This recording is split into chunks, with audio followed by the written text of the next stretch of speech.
السلام عليكم، ازيكم يا شباب؟ اخباركم ايه؟ يا رب دايما بخير. طبعا الجهاز اللي معانا النهارده الترا سات 3 تسعات، معالج سان بلاس داكي 1506 تي في.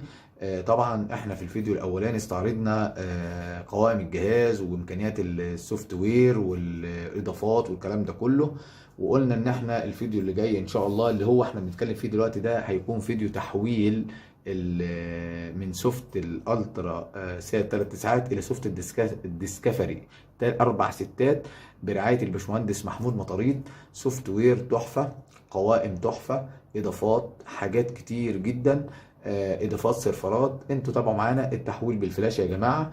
احنا طبعا هنخرج بس كده نقول لكم ادي الجهاز اللي هو الترا سات 3 ساعات، وهندخل منيو، ثم هندخل على الضغط وهننزل على كلمة تحديث. هندخل على تحديث البطاقة. طبعا يا جماعة في الوقت ده أنا مركب فلاشة فوق ظاهرة قدامي بالشكل ده، اللي هي أول واحدة، بس اللون مش عارف مش ظاهر ليه. لحظة كده واحدة، متهيألي كده ظهر. بدخل عليها، طبعا بنزل. انت بتكون طبعا انا عندي الفلاشة عليها ملفات كتير، فانا عارف فين السوفت وير اللي انا شايله يعني.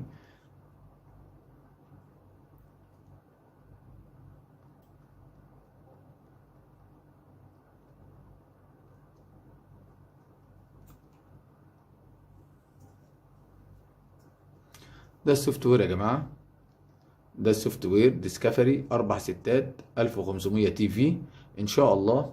ده احنا معدلينه بالفلاشه. اي حد عايز السوفت وير ده يطلبه في الكومنتات يا جماعه، وهنزل لكم السوفت وير وطريقه التحويل زي ما انتم شايفينها بطريقه سهله جدا. جبنا السوفت وير على الفلاشه، حطينا الفلاشه، دخلنا منيو، ثم تحديث، ثم تحديث السي بي، ثم دخلنا على السوفت وير وبندوس اوكي زي كده.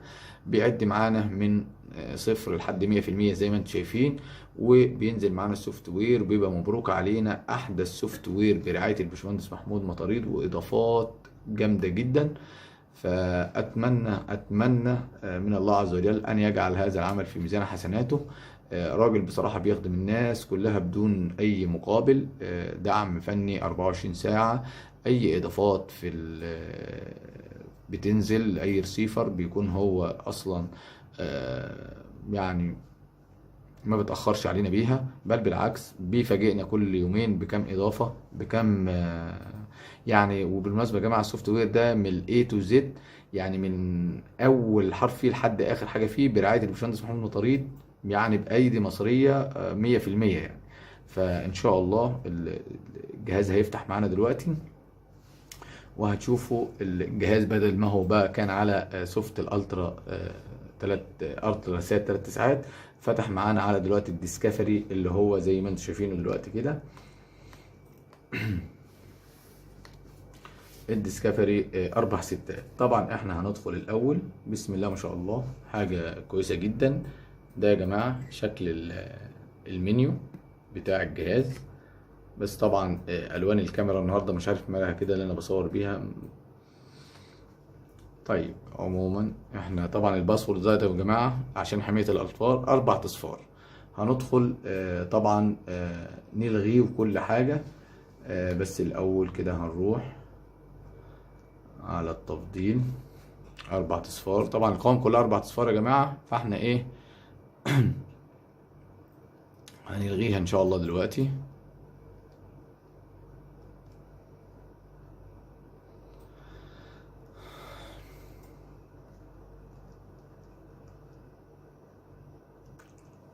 طبعا عشان نلغي ال4 أصفار اللي بتظهر لنا كل شويه او الرقم السري ده، بندخل على قفل الاطفال وهو مكتوب فتح فوق كده، بنخليه غلق.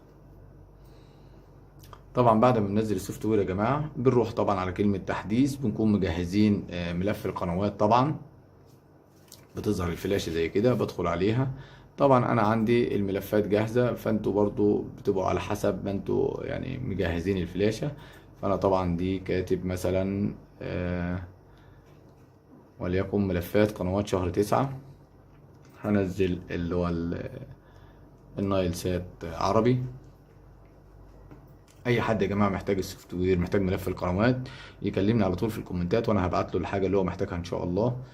طبعا ملف القناه زي كده بتدوس عليه اوكي، خلاص بينزل معاك. بيدي اختيارين: ترقيه بيانات المستخدم، ولا بتختار ترقيه بيانات المستخدم والكلام ده كله. طبعا زي ما نشوف دلوقتي ده ملف القنوات، بس انا شايل سلك الاشاره بس عشان ما فيش اي قناه تشتغل وحقوق الملكيه والكلام ده كله.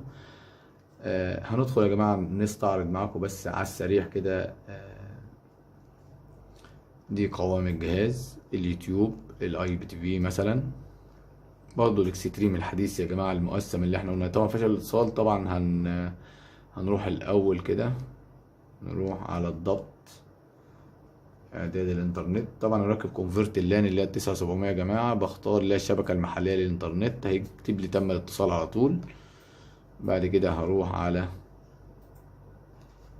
الاي بي تي في، على الاكستريم. طبعا هنلاقيه الاكستريم المحدث يا جماعه، زي ما قلنا اللايف والفيديو والسيريز. ده اي جهاز يبقى عليه الاكستريم المحدث ده، فانت ما تقلقش منها حاجه، عندك اكستريم محدث تشيل اي سيرفر انت مشترك فيه، هيظهر لك كل المكتبات وكل المحتوى بتاعه. طبعا عندنا القرآن تي في اي بي تي في، طبعا دي مفتوحه على كل اجهزه الصن بلس يا جماعه برضو. طبعا الدولفين اي بي تي في طبعا ده سيرفر بتشترك فيه. الهاها طبعا بسم الله ما شاء الله، القوائم بتاعت الهاها كلها 8 9 قوائم. الاكشن اي بي تي في كلها سيرفرات محترمه وحاجات كلها بسم الله ما شاء الله قويه. لو انت حابب تشترك طبعا بتكلمنا برضو، بنبعت لك رقم الواتس وبتكلمنا على الواتس تشترك ان شاء الله. طبعا هنروح بعد كده على الوسائط المتعدده. هنا يا جماعه مش ظاهر السيرفرات اللي هي الشيرنج والكلام ده كله، بتضغط من الريموت 1506 بتظهر معانا. طب نجرب كده، 1506 ظهرت معانا اعداد او الاكس كام سيت اب، بتدخل عليها بتلاقي طبعا ده البقعه دي اللي هي الشفرات البيس والكلام ده كله. الشيرنج اللي هو السي كام، والديكيو كام ده سيرفر المصنع. النشير سيرفر مدفوع بتشترك فيه برضو. الجو سات بلس فيرجن 2، والجو سات والجي شير بلس فيرجن 2، والسوبر شير. طبعا ده كان استعراض سريع وبسرعه كده للجهاز او سوفت الديسكافر 4 ستات برعايه الباشمهندس محمود مطاريد. حاجه محترمه جدا وحاجه بسم الله ما شاء الله. فنتمنى ان شاء الله السوفت وير ده يعجبكم وتستمتعوا بكل القوائم اللي عليه وكل الاضافات والكلام ده كله. طبعا ده اليوتيوب برضو يا جماعه شغال عليه بدون اي مشكله خالص. النهارده كان استعراض سريع لكيفيه التحويل من سوفت جهازك لسوفت السوبر جولد او لسوفت الديسكافر 4 ستات، وتستمتع بكل المميزات والاضافات اللي عاملها الباشمهندس محمود مطاريد. بسم الله ما شاء الله، ربنا يكرمه يا رب ويجعله في ميزان حسناته. هقفل الفيديو دلوقتي، وما تنسوناش من الدعم واللايك والشير، واي حاجه سيبها لي في الكومنتات وانا هرد عليك. وان شاء الله الفتره الجايه هتلاقوا فيديوهات كتير وشرح لاي حاجه انتوا تطلبوها وسوفتات وتحويلات والكلام ده كله. اتمنى ما تبخلش علينا باللايك زي ما قلت لك ان شاء الله، ودعوه كده من قلبكم للمهندس محمود مطاريد، ربنا يبارك له يا رب ويجعل الاعمال دي كلها في ميزان حسناته. الراجل ده بيتعب يا جماعه والله عشان خاطرنا، مجانا لوجه الله تعالى. والسلام عليكم ورحمه الله وبركاته.